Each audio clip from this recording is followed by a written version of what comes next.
Exercise अगली के लिए बात करते हैं, पढ़ते हैं रेखा। तो रेखा हमें पता ही है, कोई भी रेखा, जब हम रेखा का इक्वेशन निकालते हैं तो उसका ना तो हमें पहला पॉइंट पता होता है ना लास्ट का पॉइंट पता होता है, वही अपनी रेखा होती है। तो इसका इक्वेशन जब हम निकालते हैं तो इक्वेशन, इसका पहला इक्वेशन जो दिया है 3D में सदिश रूप में, तो उस पर हम बात करते हैं कि एक बिंदु ए वेक्टर से होकर जाने वाली तथा दूसरे सदिश बी वेक्टर के समांतर रेखा का समीकरण। एक बिंदु से होकर जाएगी और दूसरे सदिश के समांतर होगी। जैसा कि मैंने बनाया है कि कोई रेखा है ये एल, इसका इक्वेशन निकालना है जो ए वेक्टर से जा रही है और बी वेक्टर के समांतर है। इसके ये समांतर है और ए वेक्टर से जा रही है। तो इस त्रिभुज में मैं बात करूं ओ पी क्यू, तो वेक्टर का नियम क्या कहता है? हमारा वेक्टर का नियम कहता है कि एक डायरेक्शन में है, ये ऐड हो जाएंगे, बराबर इसके हो जाएंगे, है ना। तो हम जब निकालेंगे त्रिभुज ओ पी क्यू में, ओ पी क्यू में O P vector plus P Q vector बराबर होगा ओ क्यू वेक्टर के। तो ओ पी वेक्टर अपना क्या है? ए वेक्टर प्लस एल और बराबर क्या है भाई? आर वेक्टर, है ना। तो एल बराबर क्या है निकल के? आर वेक्टर माइनस ए वेक्टर। और जबकि हमको पता है ये डायरेक्शन है, ये इसको मैं भी एल वेक्टर लिख सकता हूँ, लाइन का इक्वेशन है। अब हमको ये पता है कि ये जो एल वेक्टर है वो बी के समांतर, जब एक रेखा किसी दूसरे के समांतर हो, परंतु जो पी क्यू है वो समांतर है किसके? बी वेक्टर के, है ना। यानी एल वेक्टर समांतर है बी वेक्टर के। तो मैं भाई सिंपल सी एक बात है, एल वेक्टर को लैम्डा बी वेक्टर लिख सकता हूं, समांतर होगा तो, है ना। तो इस इक्वेशन में समीकरण एक में मैं एल के प्लेस पे क्या लिख सकता हूं? Lambda B vector. तो lambda B vector equal to r vector minus A vector. तो अतः अपना क्या इक्वेशन निकल के आएगा? R vector equal to a vector plus lambda B vector.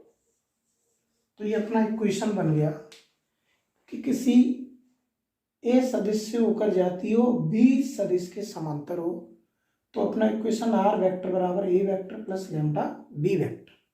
ये इसका कौन सा रूप होगा? सदिश रूप। हम यहाँ पर प्रत्येक रेखा के दो रूप पढ़ेंगे, एक सदिश रूप और एक कार्तीय रूप। सदिश रूप में वेक्टर होगा, कार्तीय रूप में वेक्टर नहीं होगा। तो देखिए मैं इसका कार्तीय रूप पर बात करता हूं। कौन सा रूप बात करता हूं? कार्तीय रूप, कार्टेशियन फॉर्म। कौन सी फॉर्म? Cartesian form.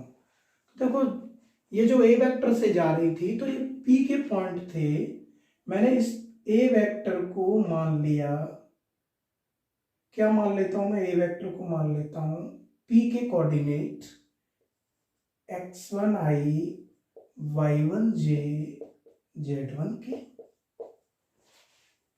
ये ए वेक्टर से जा रही थी तो ए वेक्टर को मैंने ये मान लिया, तो जो अपने पी के कोऑर्डिनेट हो जाएंगे वो x1 y1 z1 हो जाएंगे, है ना।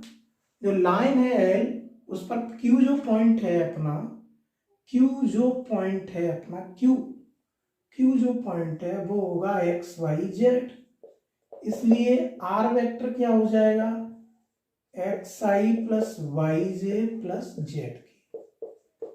भाई इससे जो सदिश बनेगा ये अपना आर वेक्टर हो गया, है ना। जो अन्य सदिश है जिसकी ये समांतर है बी वेक्टर, तो माना जो बी वेक्टर है उसको मैंने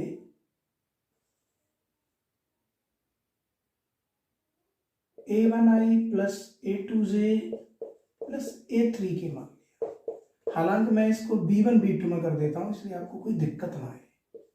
b1i b2j एंड b3 के ये मान लिया। अब क्वेश्चन क्या बना? सदिश रूप में तो ये क्वेश्चन बना कि उस रेखा का समीकरण जो इससे जाती हो और इसके समांतर हो। अदिश में क्या बनेगा, कार्टेशियन में क्या बनेगा, उस रेखा का समीकरण जो इससे जाती हो, या सदिश से जा रही थी कार्टेशियन, इससे जाती हो और B1 B2 B3 और इसके कैसे हो, समांतर हो। तो इसी से बनाता हूं मैं, देखो क्वेश्चन में भी पूछने के लिए आता है। तब आर वेक्टर बराबर क्या होता है, a vector plus lambda B vector से, इसी से बनाता हूं इक्वेशन। इसको इधर लाऊंगा तो आर वेक्टर माइनस ए वेक्टर बराबर लैम्डा बी वेक्टर होगा कि नहीं।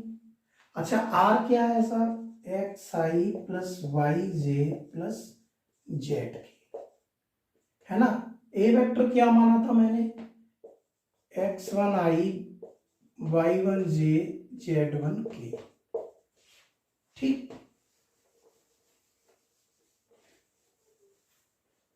बराबर लैम्डा बी वेक्टर क्या माना था मैंने, b1 आई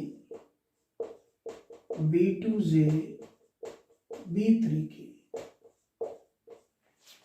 अब देखो यहां से मैं आई बाहर निकाल देता हूं तो x माइनस x1 आई y माइनस y1 जे, इससे और इससे, z माइनस z1 की, ठीक है।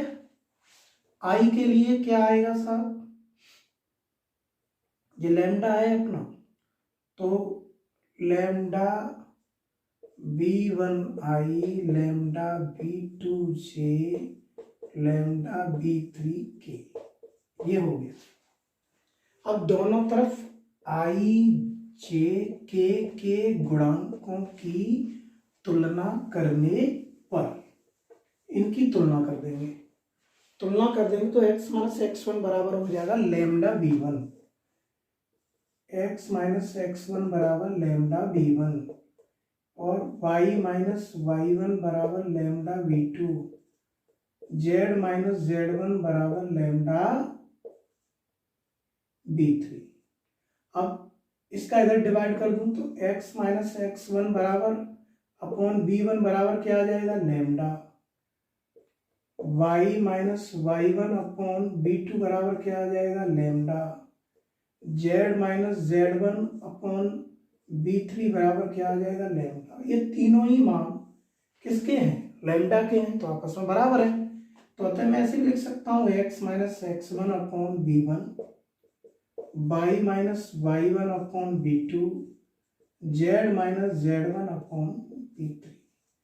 ये अपना इक्वेशन बन के आया कार्टेशियन फॉर्म में कि जब कोई रेखा x1 y1 z1 से होकर जाती हो तथा b1 b2 b3 के समांतर हो, तो इसका कौन सा फॉर्म हो गया, ये कार्तीय रूप हो गया, कार्टेशियन फॉर्म हो गया। इसको एक बार करेंगे, समझेंगे, समझ में आ जाएगा।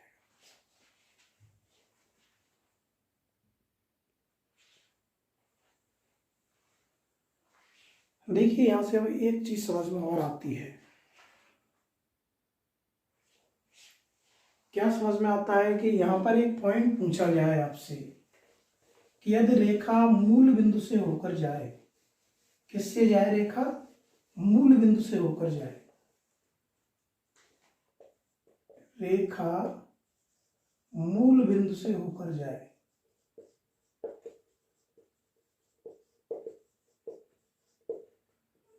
जब मूल बिंदु से होकर जाएगी तो वो बिंदु जो ए वेक्टर है ना वो जीरो हो जाएगा, तो आर वेक्टर बराबर क्या बचा, लैम्डा बी वेक्टर बचा, है ना। तो ऐसे ही यहाँ पर ये मूल बिंदु हो जाएंगे, तो कंडीशन क्या बचेगी, x upon b1, y upon b2 और z अपॉन b3, क्योंकि जो x1 y1 z1 है वो 0 0 0 हो जाएंगे, 0 0 0 x1 y1 z1। तो ये क्वेश्चन है जहां बैठे हो ये जो b1 b2 b3 है ना, ये b वेक्टर के क्या है, दिक् अनुपात, दिक् अनुपात मतलब अदिश घटक, आदेश